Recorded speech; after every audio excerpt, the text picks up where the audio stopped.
Without further ado, let us say hello to the man who was speaking in that clip, the great Javier Mendez. There he is. Javier, long time no speak. How are you, my friend? Good, Ariel. How are you? It's great to have you on. I really appreciate you doing this. I don't know if you were able to see any of that. Did you see that clip that I just played before you came on? No, I was just trying to log in. Okay. I didn't see it. I heard a little bit. Do you remember that? That was November of 2008, the day everything happened with the video game, and I was at the gym. You know what I'm talking about, right? Yeah. And you gave that team meeting. Yeah, exactly. Yeah. That was one of those type of situations where we had two sides and I had to stay in the middle. I couldn't take either side because we're a team, at least as much of a team as I'd like to be in MMA. You know, there's no real authentic team because it's not a team sport. But I tried to do the best I could to keep us together, you know, without each other fighting each other because you did this or you did that. I was like, you know, and it worked. It worked. So, yeah, I remember. It really did. And, you know, there were times where people were trying to get Swick to fight Koscheck. Never happened. So the team stayed intact. But on that day, it was really cool for us. Like, you let me record you, which I always appreciated.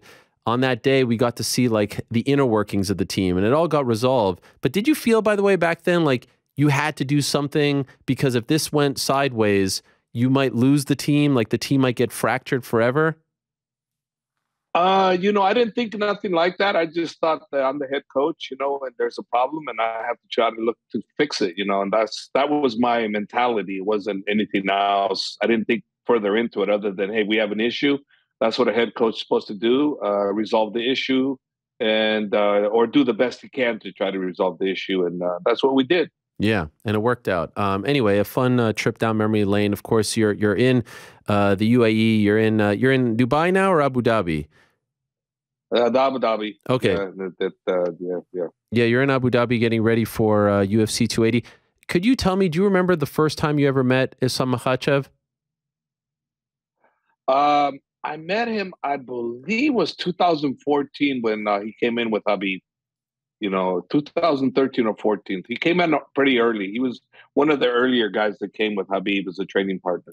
And a lot of guys have come with Khabib, but I'm wondering if he's like, did he stick out to you? Did you feel like this guy had championship DNA, or was that something that developed over time? Oh, no. No, you knew right away he had championship DNA, 100%. No, he showed it right away. He was extremely gifted back then also.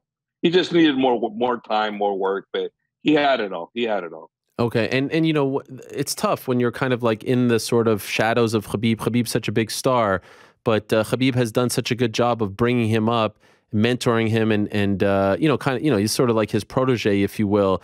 Did you feel like for a while he was kind of like trying to be Khabib, but now that Khabib is out of the active game, it's allowed him to just be himself and go down his own path and be comfortable with who you know what I mean? Like that presence is no longer there. He's now coaching him, but he doesn't have to necessarily copy him. He never copied him from the beginning. He never felt pressure from the beginning. Islam was Islam right from the get-go. He knew what he was going to do. He knew his path, and you know, he had an example in Khabib to follow, but he wasn't following in Khabib's footsteps. It was Islam's footsteps, and it was his own identity. For instance, Islam doesn't have taglines. He doesn't have great lines that he says. Islam is not, you know, he's not out there doing what Khabib does. They're completely opposite. Islam's an adventure type guy. He's more of a cowboy Cerrone, if you want to say anything. In regards to activity outside of a fight, you know, he loves horse riding and dirt riding and things of that nature. But no, they're completely different. And Islam has been 100% comfortable in his role, and he's never wanted to be Khabib and always felt he was Islam. And also keep in mind, he doesn't have a nickname, and he never wanted a nickname. I tried to nickname him one time, but Islam said, "No, coach, my name is Islam." And I said, "Okay." What was the name? So no, I remember him saying no. Oh, okay. I don't need a name. So he's won 10 in a row, but obviously first title fight, first main event on a pay-per-view. Could you describe, like, is he the exact same guy? Do you feel like he's, you know, like there's a different, you've been in so many title fights, so many main events, there's a different kind of energy surrounding them, and this is a big one in the UAE for him. He's a big star over there. Same guys, same preparation, same type of camp, or do you feel like it's a little more, I don't know, there's like a little more of a buzz in the air? Well, there's a little bit more better of strict discipline in him. 100%. I've never had to worry about him in any department. I say, Islam, you need to do this. Oh, Islam, you need to. I never have to worry about him. I've never had one him not following the game plan that the coaches give him. Khabib, Saif, and myself. Saifullah is his other his taekwondo coach, Olympic taekwondo coach that trains him, and then Muhammad, the other one at home that trains Abdulmanap fighters over there at the main gym, right? No, Islam is like the perfect student, and he knows what he's doing, he knows what he wants, and he puts in the work, doesn't complain. No, he's perfect. I can't say anything other than that because that's exactly what he is. Very thoughtful about other people. Really, that is great to hear. From a coaching perspective, how do you feel about this matchup? What were your initial thoughts when the fight was booked and now throughout camp? Like, this is a fascinating one, given their strengths. How do you feel about the matchup? I feel good about the matchup, and to be honest with you, I feel good about him with anybody because he's so well rounded that we can play any way we want to play with him. It just depends on what Khabib and I and Saifullah want to do in regards to the game plan. So he's going to do anything we ask him to do, and he's able to do it. So we'll see. We'll see come fight time. Just one thing to keep in note, the one fight for Las Vegas, we had a game plan in place, and right as we're coming out the gate, I tell Khabib, I go, hey, I think we're probably stronger on the grappling. Let's just go father's plan, and we did. Right as we're walking out, we changed the father's plan, and it worked out perfect. The plan was to stand with him originally, but we switched it, and it was beautiful. That's what's so beautiful about Islam, and people don't understand. And for me, this fight isn't about Charles. It's about the title, So if come, October 22nd, and Charles is not facing him across the octagon, it doesn't matter. Someone is going to be facing him, and that's who he has to be, and that's who I believe, and Khabib believes that he will be. And for those that don't know, what exactly is Father's plan? Like what is that plan of attack? I said it once before, and I'm really not going to say very much more. I'll just leave it at people to go ahead.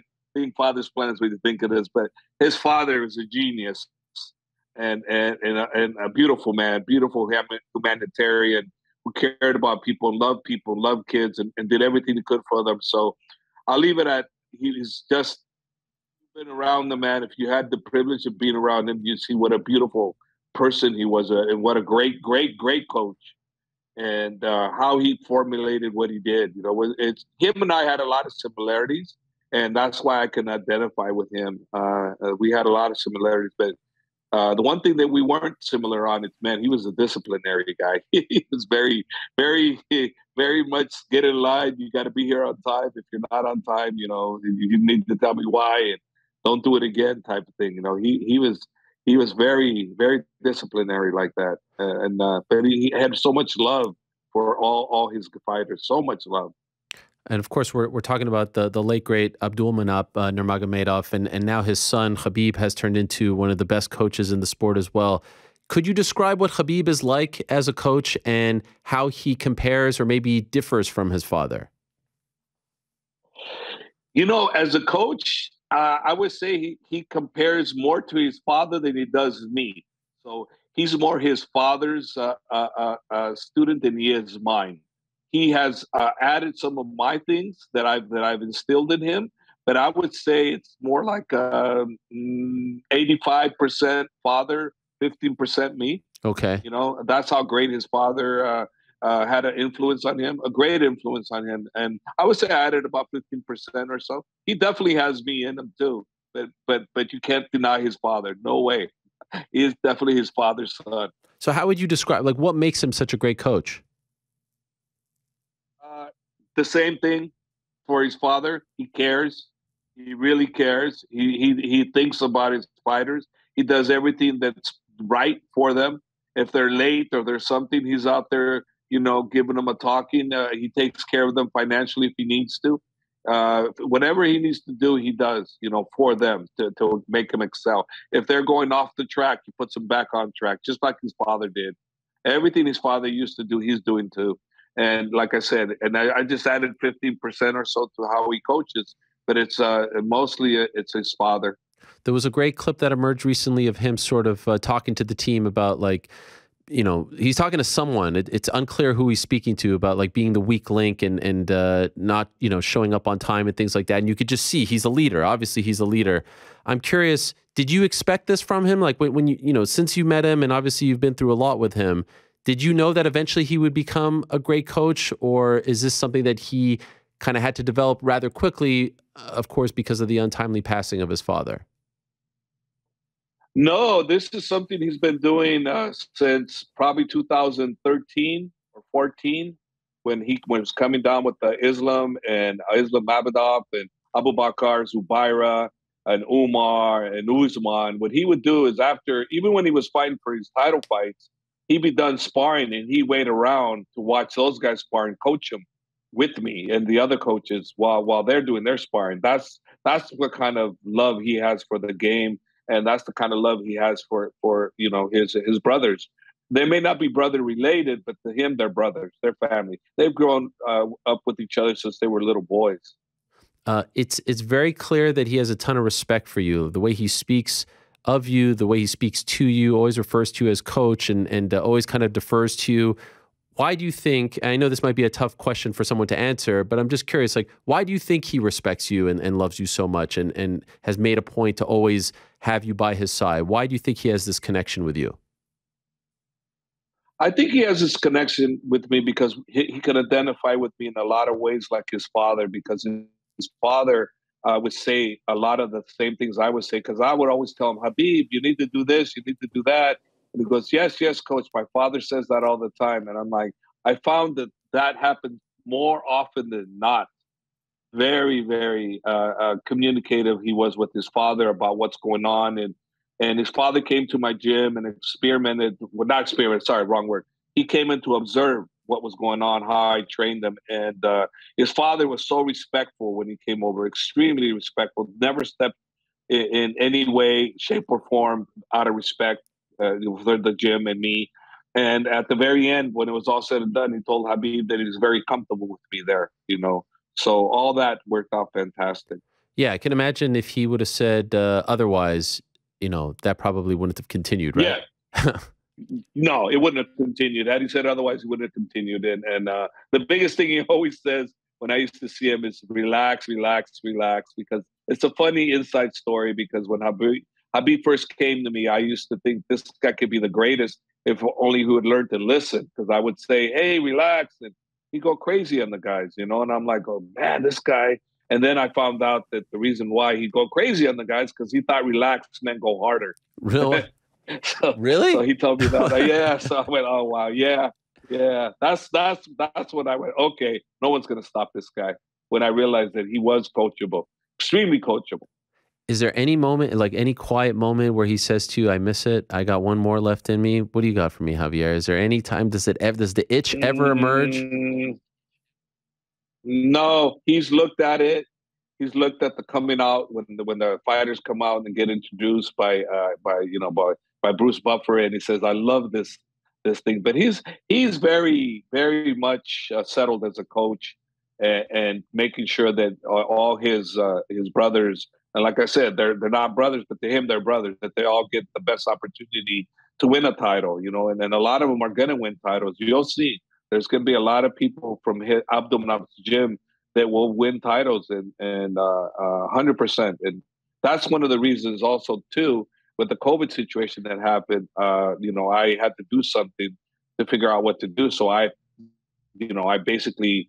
attached to Khabib team. So I'm with Khabib wherever he goes. So wherever Islam fights, wherever Abubakar, Zubaira, Umar, Usman, any one of his fighters fight, I'm with him. I'm still AKA, but Ron Kessler, who is a great jiu-jitsu coach and a great head coach for me, is the head coach at AKA. So it allows me to be able to go roam wherever I need to with Khabib and the team. So where's your home base now? Like, are you always over there in the Middle East or Russia? Like, where do you actually live now? No, the home base is always going to still be San Jose, but I will leave for a period of 2, 3, 4, 5 months at a pop Wow. to mostly over here the UAE, because that's what last year I was here for 5 months. The Wow. year before that I was here 4 months, and the year before that 2, 3, 4, 3 months total. So I've been in the UAE quite a bit, and I love it over here. It's only during this time though, because it's super hot during the other times. And Yes, yes. the hot weather is the part that I'm not so hot about, but the beautiful weather, beautiful people, beautiful hospitality, custom. I mean, I love UAE. It's just a beautiful place. Would you ever open like an AKA, like a UAE AKA? You know, there's an AKA Thailand thing. Like, would you ever do that? Is that a thing that you would then just be there full time? I wouldn't be here full time, but if someone was interested in doing a AK licensing be out here, I would be up for it. And there is some talks about it, Okay. but nothing's confirmed as of yet. But there is some talks about it. There has actually, to be honest with you, there's been talks about 4 years. Well, the first time I stepped here, they were talking about that, but I was always negative on it. Now it's kind of like I'm more open to it. I see you living life out there. I see you feeding elephants full watermelons, which seems unbelievable. You posted like this gold plated here. We're showing the elephant right now. This is crazy. The elephant ate the whole watermelon. You like it seems like you're having like they love you over there. They're giving you all these experiences. People really, really appreciate you and love you. Yeah, yeah, yeah. It's great. You know, being Habib's head coach it has a lot of perks, and that's definitely one of them. They love Habib. They love Habib, and if they love Habib, the coach is not too far below. Yeah, yeah, yeah. And What is it that's like? why I get all these perks. I'm not fooling myself. You know, it's all because of Habib. What is it like riding with him in Abu Dhabi or Dubai? Like, is it like I feel like it's like being around Michael Jordan in his prime, or you know, like a great, you know, like a Ronaldo or something. Is it like that? Yeah, yes, yes, it is. If you're around, if people see him, yes, it is. It's crazy like that. And even for me in Dagestan, it's like that too. I get mobbed quite a bit over there. So yeah, I think any Muslim country, it's going to be that way for him because they just love him to death. You know, and you know why? You know, Yeah, of everybody knows course. why because he's a man of faith and he walks the walk. You know, he talks the talk and he does it. You know, he is 100% a true Muslim man that you have to love. If you know the religion, then you have to love him because he is everything that Allah has Yeah. you know has put on this earth for. So you have to. I mean, you don't have to. That's a wrong word, but I'm just saying. You know, you have to respect him. You have to respect him at the very Yeah. least. If you're any kind of a person, you'll respect him. And you really don't think he fights one more time? No, No. no, I really don't because it's not money motivated. It's Right. it's legacy. He's already made a legacy for himself, and now he's got a legacy as a coach. You know, I happen to think he's going to be one of the greatest. You know, and you know maybe I'm full of crap, maybe I'm whatever, but that's just the way I am with my guys. I'm very passionate about my guys and their ability, and if you don't put it out there, you know, then maybe they don't achieve it. But if you put it out there and they believe in it, then maybe they will achieve it. You understand? So that's why I put out what I do because I believe they could be, and if they believe they could do it, then they'll go out there and do more themselves. Back to the fight itself. Could you tell me how you think it's going to play out? Obviously, you're very confident. Is there a scenario where this like is a striking fight because of you know the grappling and the jiu-jitsu kind of offset each other, and they're both just like swinging for the fences? What do you think? Well, what I think is this. Okay, I think that Charles is great on the stand-up, can knock you out with anything, legs, knees, elbows, can choke you on the stand-up. He can do anything. On the ground, he can do the same, you know, and he's dangerous off his back. But the one area that we win is the area where we can dictate where the fight's going to go. So we can decide how we want to fight this fight, meaning Islam, right? Because Charles, if he wants to take Islam down, good night. That ain't gonna happen. He's just not. That's not his game, and he's not going to practice that game. He would take a long time to get experience being able to do that. But we, on the other hand, can take him down. We, on the other hand, can stand with him. So if things aren't going right on the stand up, we'll take him down. Things aren't going right on the ground, then we'll stand it up. You know. So that's the big advantage that we have. And I think, if I'm not mistaken, that's why the odd makers are slightly having us favored for that very reason, that we can control where the fight's going to go. And as you know, as well as I know, following the game for as many years as we've been involved, he who controls where the fight goes is the majority of the time the winner. And I believe we are going to control where the fight goes. You think it goes 25 minutes? I'm expecting 25 minutes because I never liked saying less than that. I want 25 minutes. Yes. Is there a case to be made for Charles? His fights have been great, 11 in a row, but he gets hit a lot. Like there are moments where he's like about to lose in his last few fights, and then he's able to come back. So he's very resilient, but he does get hit a lot. Is that going to catch up to him at some point? And at some point, he's not going to be able to come back? Of course, you know, any doctor that's a brain specialist can tell you at some point you're not going to be able to come back. But I don't think this fight here is going to be that one.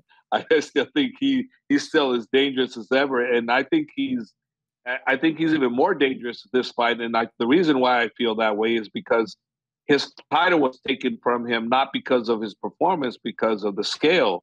So and then he's the underdog. So having a 11-fight win streak like he has and being, you know, an underdog, hey, I'm sure I tell you, it's like, hey, you know, they must forgot who I am. Right. Well, I'm going to show them who I am. So he's got big time motivation, and he's a great fighter, you know. And if we didn't think he was a great fighter, you know, then we're going to be sleeping on this one, because he is a great fighter. He is definitely a great fighter, and he's good everywhere, dangerous.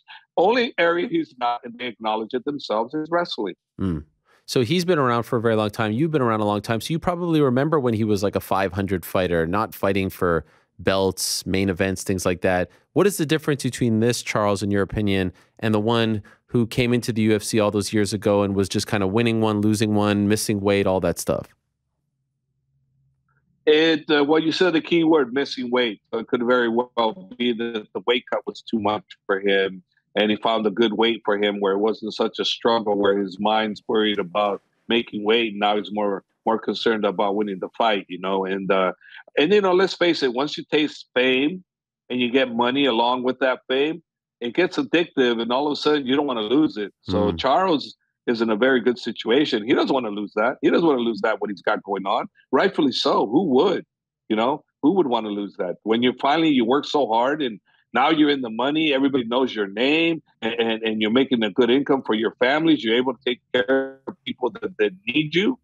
I mean, why would he not be motivated even stronger? He would be. You know, he would be. As you know, with DC, because you and DC are really good friends. You know, one of the reasons why DC took a fight with Miocic at the end, because the money was too good. Yeah. I wanted him to retire, but they offered him more money, and hey, it was money related. It wasn't the fact that he really wanted to fight as much as the money.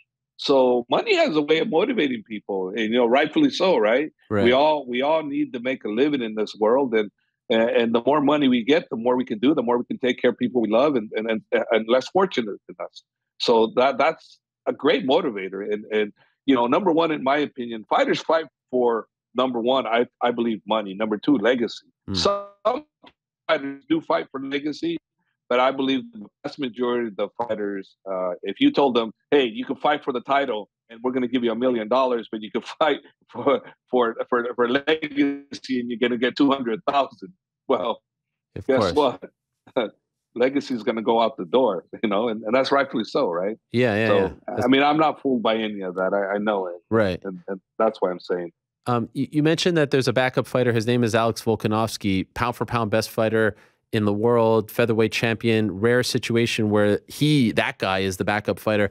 And we only found out about this a little over a week ago. Perhaps you knew before, but I'm just curious.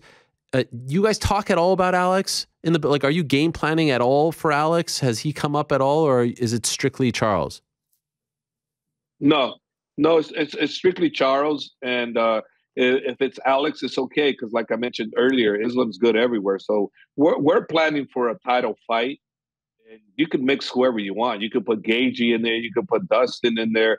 You can put, whoever you want, Benio. It doesn't matter. He's ready for any one of those guys because he's that good and he's that well-rounded. And that's what people are missing the boat on. As you know, some people well, we're not ready for this guy, so we're not going to take that fight, but we'll take this fight. No, with Islam, I don't care. I don't care who it is because he's that good in every area, you know, and that's why I make those boasts. And maybe I'm boasting. He's that good. Wow. By the way, this past summer, two of your guys, Khabib and DC, were inducted into the UFC Hall of Fame. What was that like for you to see both of them at the same time on the same night get in together? What did that mean for you, and how did you feel seeing them both get in? I believe you were there, right? Yeah, I was there. It was fantastic. You know, I was very happy for them. It was kind of emotional, you know, but more for joy for them, not for me, just them. I don't look at me. I do what I do. I'm happy with what I got and what I do. You know, I don't look at it any other way. But those are your guys. I mean, it's rare two guys from the same team, like, you know, the small gym in the Bay getting in. That's a very special thing.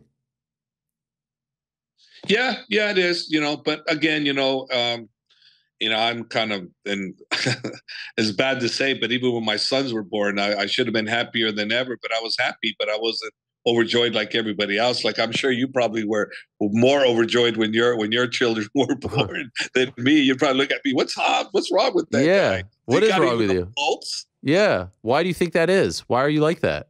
I don't know. I don't know. I'm not sure. You've always been like that? Yeah. Really? Yeah. That is.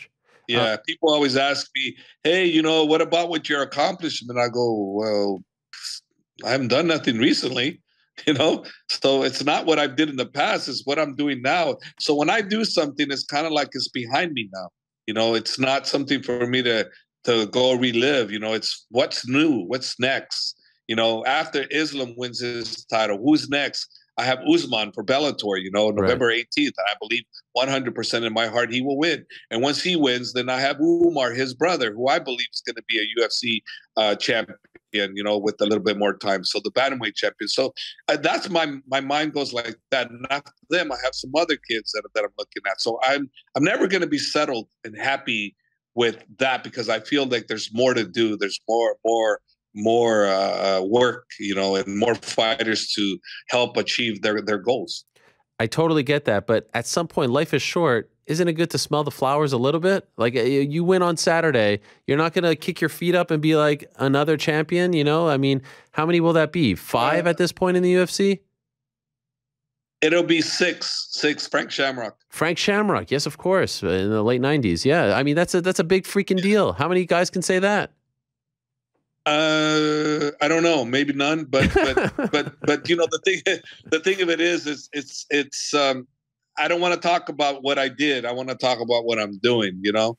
I need to that's what drives me is you know, that's what keeps me waking up in the morning and go to the gym because someone needs me, you know, and I want to help. Like I guess that's probably how you can identify. I like helping people, right? So if I like helping people, that kind of makes sense. I never analyzed it, but now that you're bringing it up, I'm thinking, well, shoot, maybe that's why, because I'm looking, who can I help now? Okay. I helped him. Now who can I help next? Maybe that's the reason why, because I'm always looking to help people. And everybody that knows me knows that I'm always looking to help. I'm always looking to give somebody this and that. And it's not for anything in return. It's just I always like helping people. You know, if I can help, I would like to help. I respect that very much. By the way, one of your prize students, if you will, it still breaks my heart what has happened with Kane. Are you in contact at all with him? Are you able to tell us anything about how he's doing, how he's holding up? No, I have. I talked to my wife, and you know, I don't know exactly what's going on. I mean, obviously they did him wrong. They did him wrong. You know it, and I know it. You know, and that's the thing. You know, he's doing he's doing the best he can. His family's doing the best they can, and they're out there doing their thing to try to you know, minimize everything. And hopefully at the end, you know, the right will be wrong, and you know, and the wrong will be right. Yeah. I'm sorry. And he'll be out with his family because that's where he deserves to be. You know, he don't deserve to be where he's at. But, you know, the legal system is the way the legal system is. And, you know, years ago, there was a case where a man went point blank and shot the person that molested his child. And he did not 1 day in jail. Nothing. Wow. They let him out. Boom. But good old California, be in California. What are you going to do? Right. Well, I wish him the best, and I wish you guys the best as well. Thank you for doing this, Javier. I really appreciate it. Great to catch up with you, and good luck to you and the team on Saturday. I know it's not just, you know, Islam on the card, Zubaira is on the card as well. You got 2 guys or 3 guys on this card? I got 3 guys, and actually, there's actually 4 because Khabib was training with Bilal Muhammad. Khabib paid special attention to him, and Abu Bakr, Khabib's cousin, who is looking fantastic, and Zubaira, who's got a new life, you know, as a fighter, and people will see. They saw a good Zubaira last time. That it was a warrior, went to war with a torn groin muscle that I didn't know about till after the end of the fight. But Zubaira is healthy, and I'm expecting to see a more improved Zubaira on this fight. Also, he's actually a dark horse for, in my opinion, to one day threaten for the title if he stays on course the way I feel he will be. All right. Looking forward to it. Good luck to you. Thanks for doing this, Javier. Appreciate it. Thank you, buddy. All right. There he is, Javier Mendez, the head man for so many years at AKA, now with Islam Makhachev and so many others.